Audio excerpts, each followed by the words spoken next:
দেবী সীতা, আপনি চিন্তা করবেন না, আমি আপনার সঙ্গে আছি। আজ প্রভু রাম, মা সীতা আর শ্রী লক্ষণ বনে আসলেন, কি সৌভাগ্য আমার।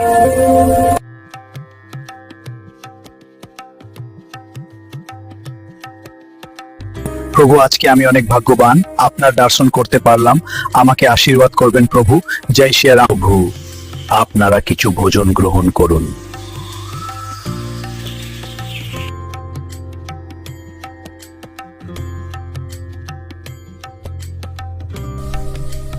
প্রভু আরাম করছেন, আপনারা সবাই বলুন জয় শ্রী রাম।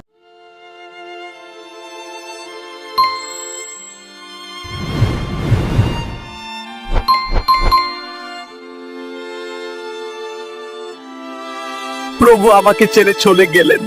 সবাই সঞ্জীব ক্রিয়েটিভিটিকে ফলো করতে ভুলবেন না। ধন্যবাদ।